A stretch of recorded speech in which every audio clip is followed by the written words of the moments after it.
السلام علیکم اور خوش آمدید تمام میرے سامعین کو جو اس وقت میری اس ویڈیو پر میری کہانی کے دوسرے حصے کے لیے میرے ساتھ جڑے ہوئے ہیں۔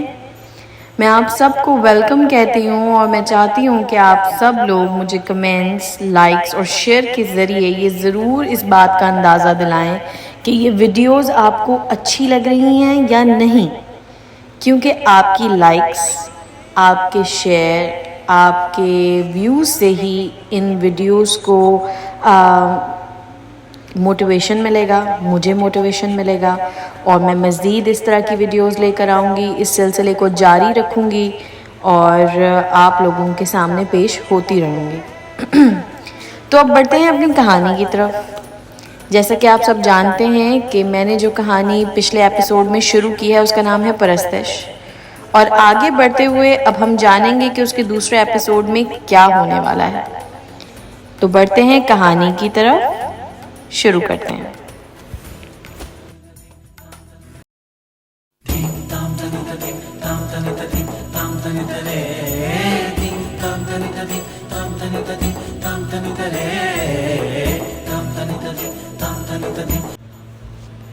ہنا ڈر اور دہشت سے کانپ رہی تھی۔ اس کی نظروں میں سے فراج کا وہ غصے سے لال چہرہ اور خالی آنکھیں گھوم رہی تھیں۔ علیشا کے ساتھ ایک دو بھلی سینئرز نے آ کر ہنا کو تسلی دی اور چپ کروایا، جن سے ہنا کو معلوم چلا کہ وہ لیٹر ان لوگوں کا صرف ایک مذاق تھا۔ مگر وہ لوگ بھی حیران تھے کہ فراج نے ایسا کیوں کیا۔ ان سینئرز نے ہنا کو سمجھایا کہ وہ کسی سے بھی اس معاملے کی شکایت نہ کرے کیونکہ اس کا کوئی فائدہ نہیں ہونے والا تھا۔ انہی سینئرز نے ہنا کو فراج کے بارے میں مزید معلومات دی جو بلا شبہ بری تھی۔ ہنا کے ذہن میں مونا اور فراج سے خوف بیٹھ گیا۔ وہ اگلی بار وہاں آنا نہیں چاہتی تھی، پر وہ جانتی تھی کہ اس کے ماں باپ کی اس سے کتنی امیدیں تھیں۔ مگر پھر جو حوصلہ کرنا تھا وہ ہنا نے بالکل ہی چھوڑ دیا، بالکل ہی ہمت چھوڑ دی۔ وہ یونیورسٹی صرف مجبوری کے تحت آ رہی تھی۔ 3 دن گزر گئے اور تینوں دن ہنا کی فراج کے سامنے نہ پڑھنے کی دعا قبول ہو گئی۔ ہنا کے ذہن میں فراج ایک خوف کا نام تھا اور بس۔ فراج 3 دن بعد یونیورسٹی آیا اور اس کی وجہ تھی اس کی اس حد تک شراب کہ وہ 3 دن تک لگاتار سوتا رہا۔ ایک کلاس لینے کے بعد ہنا علیشا کے ساتھ کینٹین چلی گئی۔ کینٹین میں تقریباً پوری یونیورسٹی کے نالائق بچے بھرے پڑے تھے۔ وہیں کہیں کونا دیکھ کر ہاتھ میں ایک ایک کولڈ ڈرنک پکڑ کر ہنا اور علیشا بھی بیٹھ گئے۔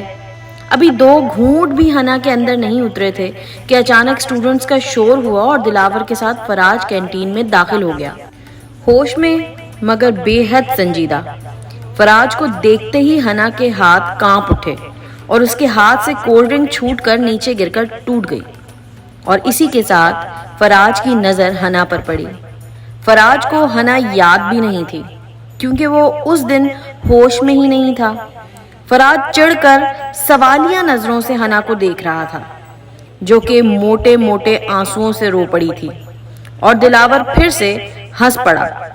فراج جو سب کچھ بھول چکا تھا حیرانی سے دلاور کی جانب دیکھنے لگا، اور اس طرح ہنا پھر سے وہاں سے بھاگ نکلی۔ ہنا کے وہاں سے جانے کے بعد دلاور اور فراج ایک ٹیبل پر بیٹھ گئے اور دلاور ہنسنے لگا۔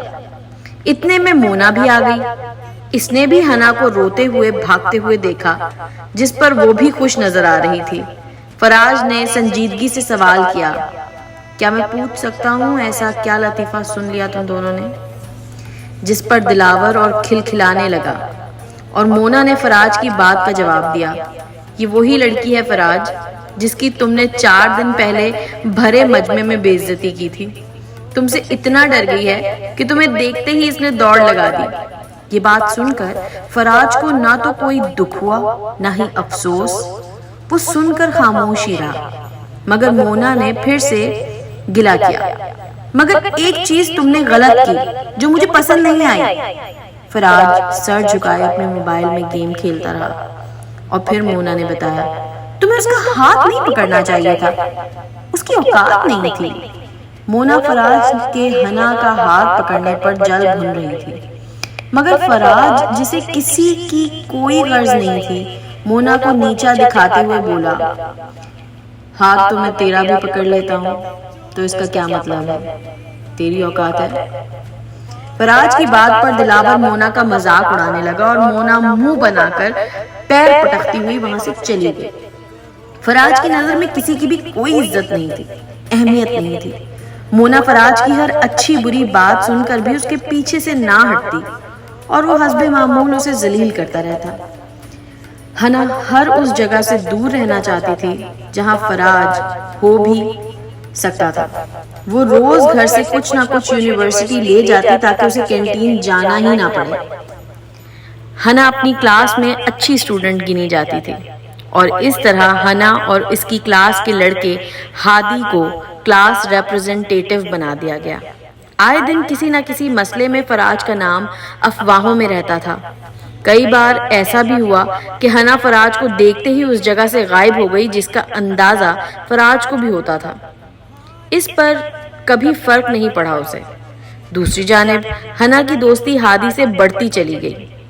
ہادی ایک بہت ہی ہونہار لڑکا تھا جس کی ساری توجہ اس کی پڑھائی پر تھی۔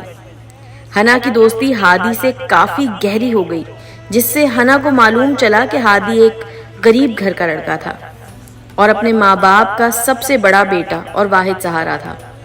ہادی کی 2 چھوٹی بہنیں بھی تھیں اور ہادی ٹیوشنز پڑھا کر اپنی پڑھائی کا سارا خرچہ اٹھا رہا تھا۔ یہ سب جان کر ہنا کے دل میں ہادی کے لیے عزت اور بھی بڑھ گئی۔ ہنا تہہ دل سے چاہتی تھی کہ ہادی اپنی ہر خواہش پوری کرے اور اس کا دیرینہ خواب پورا ہو جو کہ باہر جا کر سیٹل ہونے کا تھا۔ یہ بات تو پکی تھی کہ ہنا ہادی سے بہت امپریس تھی۔ فراج کی نئی حرکت یہ تھی کہ اس نے دلاور کے ساتھ مل کر رات کے ٹائم ٹیچرز کے لاکرز میں گھس کر اگلے دن کا ہونے والا پیپر آؤٹ کر دیا تھا، جس سلسلے میں فراج اور دلاور کی مدد کرنے والے پیون کو کام سے فارغ کر دیا گیا۔ فراج نے اس پیون کو اپنے گھر پر چوکیدار رکھ لیا اور پہلے سے ڈبل تنخواہ پر رکھا۔ کئی لوگ جو فراج جیسی زندگی کی حسرت کرتے تھے وہ فراج کے اس کام پر رش کر رہے تھے، اور جو لوگ فراج کو کسی آفت کی طرح سمجھتے تھے وہ فراج کو وحشت اور خوف سے گھور رہے تھے، جن میں ہنا بھی شامل تھی۔ ہادی بھی فراج کو اچھے لفظوں میں نہیں گردانتا تھا، مگر مجال ہے کہ اس کا اثر فراج پر پڑتا۔ وہ زندگی گزار رہا تھا اور بس اپنی ذات کے لیے۔ پوری یونیورسٹی میں مونا نے یہی مشہور کر رکھا تھا کہ وہ اور فراج ایک دوسرے کے ساتھ ہیں، جبکہ فراج مونا کو صرف دوست سمجھتا تھا، شاید اس سے بھی کم۔ فراج بخوبی جانتا تھا کہ جو بھی اس سے متاثر تھا وہ صرف اس کی دولت سے متاثر تھا، اور اسی لیے فراج سب کو ایک لاٹھی سے ہانکتا تھا۔ لوگوں کی مطلبی روش نے فراج کے اندر کا انسان ناپید کر دیا تھا، اور پھر وہی کرتا تھا جو اس کا نفس اس سے کرنے کو کہتا۔ بے شک بے تحاشا دولت کسی نعمت سے کم نہیں، مگر صرف ایک دولت کے آ جانے سے جو بے تحاشا معاملے لاحق ہوتے ہیں وہ انسان کو اندر سے کھوکھلا کر دیتے ہیں۔ پیسہ رکھنے میں سمجھ کا جتنا عمل دخل ہوتا ہے اتنا ہی اس پیسے کے استعمال میں بھی دماغ کی ضرورت ہوتی ہے، اور فراج کے دماغ کی منفی سوچ نے اس دولت کے ذریعے اسے غلط چیزوں کے قریب اور اچھی چیزوں سے غافل کر دیا تھا۔ دنیا کی خود غرض روش نے فراج کو بھی خود غرض بنا دیا تھا۔ بدھ کا دن تھا۔ ہنا کی کلاس دیر تک چلی اور کلاس کے بعد ہنا نوٹس لینے ٹیچر کے پاس چلی گئی۔ دیکھتے دیکھتے ہنا کی یونیورسٹی میں کافی دیر ہو گئی۔ 1-2 اسٹوڈنٹس کے علاوہ سب جا چکے تھے۔ ہنا بھی تیزی سے باہر کی طرف جانے لگی۔ دوسری جانب کینٹین کی ٹیبل پر سوئے ہوئے فراج کی آنکھ کھلی اور اسے محسوس ہوا کہ اسے اب گھر جانا چاہیے تھا۔ فراج آدھی نیند اور آدھے نشے میں گرتا پڑتا پارکنگ میں آیا کہ تبھی وہاں سے یونیورسٹی کے کسی کیمپس کے سلسلے میں وہاں سے ریت کا ایک ٹرک گزرا، جس سے ہوا کے ساتھ ریت اڑی اور فراج کا سانس اکھڑنے لگا۔ فراج نے اپنی جیب میں ہاتھ ڈالا پر اسے پمپ نہ ملا، اور پھر اسے یاد آیا کہ یونیورسٹی آتے وقت اس نے پمپ استعمال کر کے گاڑی کے ڈیش بورڈ پر رکھا تھا۔ گاڑی فراج سے کافی فاصلے پر پارک تھی اور نشے کا وہ عالم اور سانس کی وہ کیفیت تھی کہ فراج کو گاڑی تک پہنچنے کی اجازت نہیں دے رہی تھی۔ کہ اسی وقت ہنا پارکنگ میں داخل ہوئی اور اس کی نظر فراج پر پڑی۔ فراج اپنی سانس کی کیفیت سے بری طرح لڑ رہا تھا اور ہنا اس سے ڈر گئی۔ وہ فراج کی بیماری سے تو انجان تھی۔ وہ تیزی سے کسی جن بھوت کی طرح ڈر کر فراج کے پاس سے نکل کر گیٹ کی طرف بھاگ گئی۔ فراج جانتا تھا کہ ہنا اس سے کس حد تک خوف کھاتی ہے۔ فراج نے مدد کے لیے ہنا کو نہ پکارا۔ گیٹ کے پاس پہنچ کر ہنا نے سکون کا سانس لیا اور پیچھے مڑ کر دیکھا کہ فراج زمین پر پڑا ہوا تھا۔ وہ وقت تھا جب ہنا کے اندر کے اچھے انسان نے اسے ایک دم جھنجھوڑا۔ وہ ایک قدم بھی آگے نہ بڑھا پائی۔ بے حد ڈری ہوئی ہنا واپس فراج کی طرف بھاگی۔ فراج کے پاس پہنچنے پر ہنا نے دیکھا کہ فراج کی سانس ٹوٹ رہی تھی، مگر اس وقت ہنا نے سختی سے فراج کو پکڑا اور اس کی ٹوٹتی آواز سے اندازہ لگایا کہ اس کا پمپ گاڑی میں ہے۔ ہنا نے فراج کی جیب سے گاڑی کی چابی نکالی اور پمپ نکال کر جلدی سے آ کر فراج کو سانس لینے کے لیے مدد کی۔ پمپ استعمال کر کے آہستہ آہستہ فراج کی سانس بحال ہونے لگی۔ سانس کے ٹھیک ہوتے ہی فراج ہنا کی گود میں بے ہوش ہو گیا۔ ہنا نے اسے وہیں لیٹا کر جلدی سے چوکیدار کو بلایا، جس نے آ کر فراج کے ڈرائیور کو کال کی۔ ہنا نے اپنے سامنے چوکیدار سے کہہ کر فراج کو اس کی گاڑی کی بیک سیٹ پر ڈلوا دیا اور گاڑی کی چابی چوکیدار کو دے کر اپنے گھر چلی گئی۔ فراج کو رات گئے ہوش آیا اور جب اس کی آنکھیں کھلیں وہ اپنے آرام دہ بستر میں تھا۔ اس کا سر درد سے پھٹا جا رہا تھا اور اس نے گھڑی کی طرف دیکھا تو اس وقت رات کے 2 بج رہے تھے۔ اس سے پہلے کہ وہ ہوش میں آ کر اپنی تنہائی محسوس کرتا، اس نے فوراً اپنے چوکیدار کو فون کر کے اپنے کمرے میں بلایا تاکہ وہ اسے اس کی پسندیدہ شراب لانے کے لیے باہر بھیج دے، وہ پھر اپنے ہوش کھو سکے۔ چوکیدار کمرے میں آیا اور فراج نے چوکیدار کو پیسے پھینک کر کہا، جاؤ مردین، میرے لیے وہی بوتل لے آؤ جو تم کل لائے تھے۔ یہ چوکیدار وہی پیون تھا جس کو یونیورسٹی سے نکالے جانے پر ڈبل تنخواہ پر فراج نے اپنے پاس رکھا تھا، اور شاید اسی بھلائی کا پاس تھا کہ اس نے فراج کو روکا اور بتایا، فراج بابا آج نہ کریں، اگر آج وہ لڑکی آپ کو نہ بچاتی تو کچھ بھی ہو سکتا تھا۔ اتنا سننا تھا کہ فراج چیخ پڑا، عمردین اپنی اوقات مت بھولو، اور اتنا یاد رکھو میں نے تمہیں چوکیدار کی نوکری دی ہے، اپنے باپ کی نہیں۔ اب ایک ملازم اور انسان اور کیا کہہ سکتا تھا۔ عمردین خاموشی سے پیسے اٹھا کر شراب کی بوتل لینے باہر چلا گیا۔ عمردین کی بات نے فراج کو وہ لمحات یاد دلا دیے جب وہ ہنا کی گود میں اپنے ہوش کھو رہا تھا اور کس طرح ہنا اس کو سہلا رہی تھی۔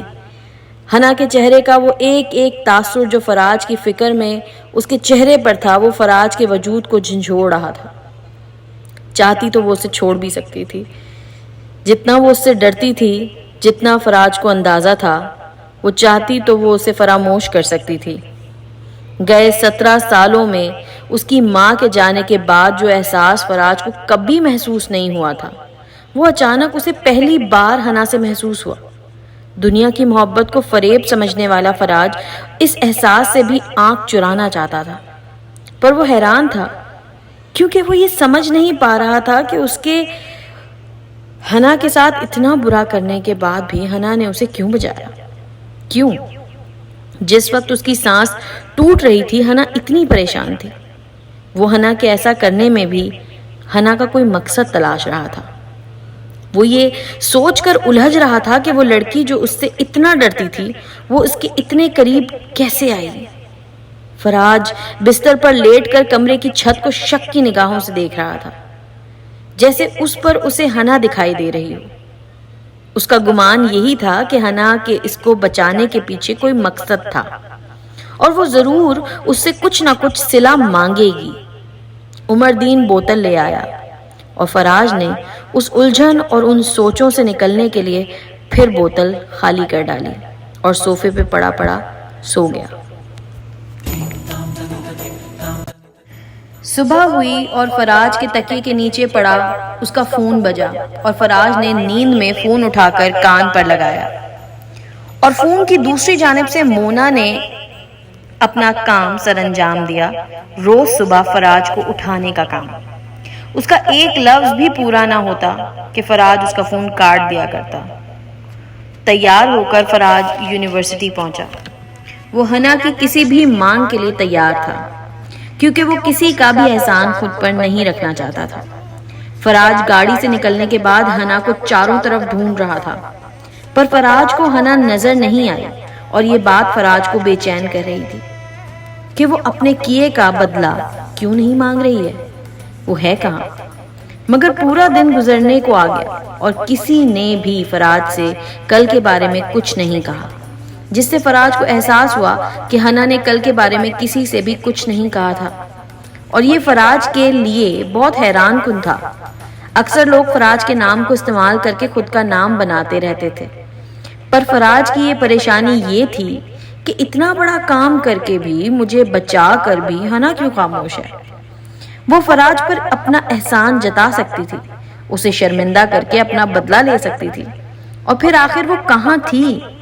دلاور نے فراج کی بے چینی محسوس کی اور اس نے پوچھا، کیا بھائی، کہاں ہو آج؟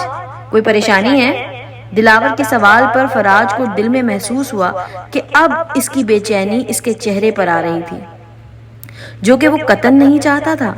فراج نے نظریں پھیر کر بات کو ہوا میں اڑاتے ہوئے کہا، پریشانی کیا ہوتی ہے؟ اور فراج کی اس بات پر ہر بار کی طرح مونا نہال ہونے لگی کہ تبھی دور کیمپس سے حنا اپنی کلاس سے نکلتی ہوئی نظر آئی۔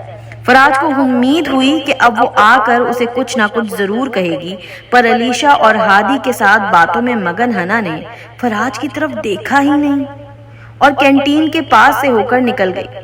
فراج حیرانی اور پریشانی سے حنا کو جاتے ہوئے دیکھ رہا تھا۔ دلاور نے فراج کو آواز دی، فراج نے جواب میں سر ہلا دیا، اور فراج کا حنا کو دیکھنا اتنا صاف تھا کہ مونا جلنے لگی، اور مونا وہاں سے اٹھ کر چلی گئی۔ پر حنا کے وہاں سے اس طرح بغیر کچھ کہے چلے جانے سے فراج کی ساری منفی سوچیں دھری کی دھری رہ گئی تھیں، جس پر کئی سالوں سے یقین کرتا آیا تھا۔ وہ سارے پہلو دھرے کے دھرے رہ گئے تھے۔ وہ یہ ماننے کو تیار نہیں تھا کہ جو بھی کل حنا نے اس کے لیے کیا وہ کسی مطلب کے بغیر تھا۔ آج تک فراج کو مطلب کے بغیر کچھ نہیں ملا تھا، اور اچانک وہ کسی کو اپنی طرف بغیر مطلب بڑھتا محسوس کر رہا تھا۔ ایک عام انسان کے لیے شاید یہ بات کوئی معنی نہیں رکھتی تھی، پر فراج جیسے خالی انسان کے لیے یہ بہت زیادہ تھا۔ وہ تو اس بات کو سچ تصور کرنے کو بھی تیار نہیں تھا۔ فراج حنا کو جاتے ہوئے ایسے دیکھ رہا تھا مانو کوئی ایلین دیکھ لیا۔ دن گزر گیا، فراج اور حنا کا آمنا سامنا نہ ہوا۔ حنا کی شکل بار بار فراج کے ذہن میں آ کر اس کی سوچوں کو مفلوج کر رہی تھی، اور پھر فراج نے اس سوچ سے بچنے کے لیے رات گئے وہ سنہرا زہر اپنے اندر اتارنا شروع کیا۔ وہ نشے میں بھی کیوں کرتا رہا۔ تو کیا جو فراج کی سوچ تھی وہ ٹھیک تھی؟ کیا سچ میں حنا فراج کو بچانے کے پیچھے اس کا کوئی مطلب تھا؟ مگر جو بات پکی تھی وہ یہ تھی کہ اس بات کا اثر اب جا کر فراج پر پڑنے لگا تھا۔ کوئی دستک، کوئی آہٹ، نہ کوئی گھر پہ آیا ہے۔ پرندوں چہچہاؤ، مجھے تنہائی ڈستی ہے۔